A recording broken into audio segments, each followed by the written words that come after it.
Et bonjour les loulous. Aujourd'hui, on va parler de Verhoeven, encore, et de Robocop en particulier. Ce film, on le doit à deux autres œuvres. D'abord Blade Runner. L'idée de Robocop est née sur le tournage de ce film culte, qui montre un homme traquant des androïdes dans une dystopie crasseuse, et qui servira de base à tout un pan du cyberpunk. Ensuite, Terminator, dont l'ombre plane clairement sur l'imaginaire visuel et thématique de Robocop, mais aussi sur le financier, puisque c'est Orion, qui avait produit Terminator, qui produira Robocop. Les années 80 vont imposer une science-fiction sombre, violente et désabusée. Un bon gros virage comparé aux années 60-70, pleine de combinaisons en lycra coloré et de bagnoles volantes. Donc, scénario écrit, budget alloué, et on cherche un réalisateur. Et on veut du sale, du viscéral, du gluant.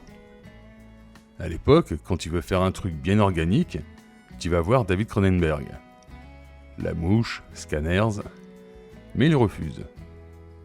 On se tourne alors vers Paul Verhoeven, repéré après La chair et le sang, et on comprend que la violence, ça lui fait pas peur.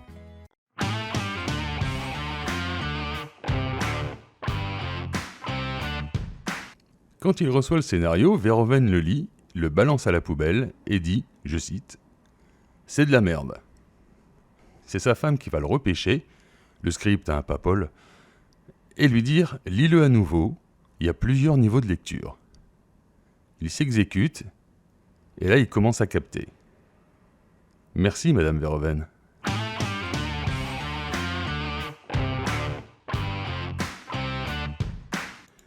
Mais il restait à trouver l'acteur qui pourrait incarner Robocop, et Verhoeven pensait à Michael Ironside, comme par hasard, puis à Schwarzenegger, mais il était beaucoup trop massif pour porter un costume de robot.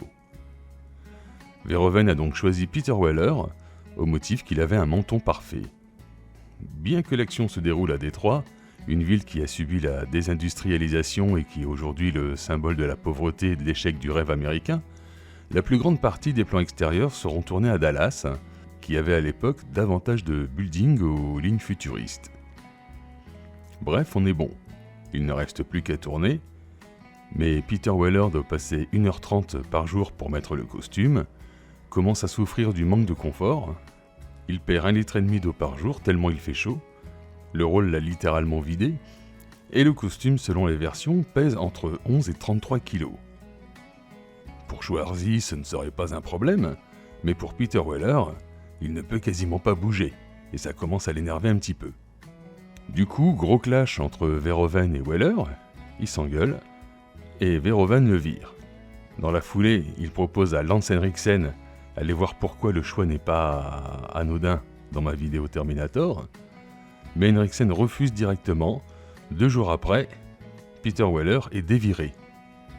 Ça se dit, ça ?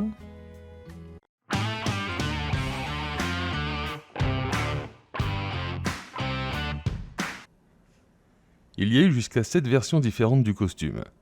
Certains pour les cascades, d'autres pour les gros plans. Et dans la version intégrale, ils ont fini par y mettre la clim. Sur un budget de 13 millions, près d'$1 million est passé dans les versions du costume.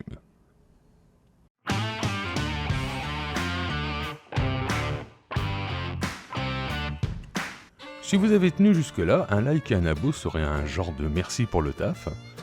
Je dis rien, mais je vois. Alors, Robocop, ça raconte quoi ?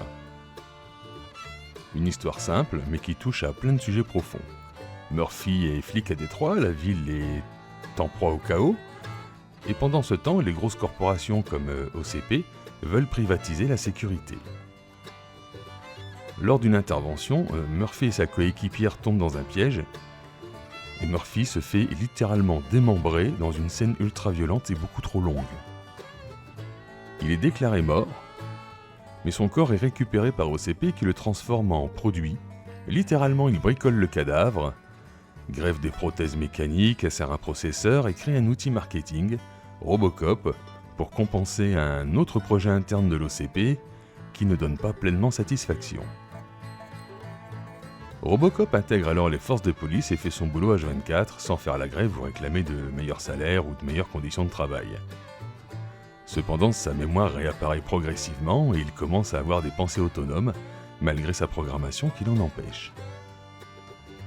Au final, il retrouvera son humanité, se vengera de tous ceux qui l'ont massacré et de ceux qui ont utilisé son corps pour faire de lui ce qu'il est aujourd'hui.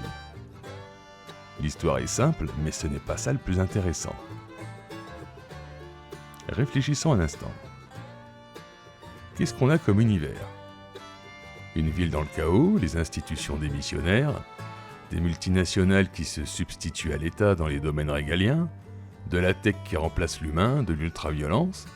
Mais oui, bienvenue dans le cyberpunk. Blade Runner, Akira, Terminator et Robocop sont les fondements des bases du cyberpunk accessible au grand public. Ces films se sont inspirés de concepts qui existaient déjà, mais restaient méconnus. Ces films les ont popularisés. Mais le petit plus de Robocop, c'est que c'est en plus une figure christique. Oui, je sais, c'est pas évident du premier coup, mais on a un type bien qui meurt de façon bien violente et qui ressuscite en ange d'acier, et ce n'est pas une interprétation chelou de ma part.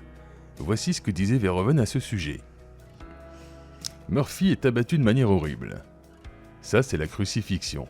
À partir de là, c'est une descente au tombeau. Jusqu'à ce qu'il ressuscite d'une façon plus moderne, Robocop est une figure christique, mais c'est un Jésus américain. Et en plus, ce plan, pardon, mais il donne vraiment l'impression de marcher sur l'eau. Alors pourquoi américain ? C'était très à la mode à l'époque de mettre américain dans les titres. American Warrior, American Psycho, American Beauty, American History X. Paul Verhoeven dit aussi « Les Américains aiment bien se voir en humaniste, mais quand ça devient trop long, quand ça prend trop de temps, alors ils mettent leur morale chrétienne au vestiaire et prennent les armes. Tout comme Robocop. » Et dans le même esprit, on connaît les lois de la robotique d'Asimov qui sont quasiment dans toutes les histoires de robots. Et bien là, on a les American lois de la robotique qui permettent de flinguer tout le monde sans retenue, sans questionnement philosophique. À partir d'une simple histoire de vengeance, Robocop balaie un large spectre, comme l'évolution de nos sociétés, on a cessé de penser qu'elles seraient belles, la violence des grandes corporations qui ont des objectifs différents des gouvernements, et les valeurs de notre humanité. Dans son ton, le film ne lance pas un message ou une alerte pour qu'on puisse l'éviter, comme le fut l'âge de cristal par exemple. Mais il fait un simple constat. C'est notre avenir, et il sera moche.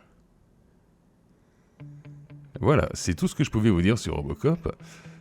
Likez, abonnez-vous, commentez, vénérez l'air que je respire.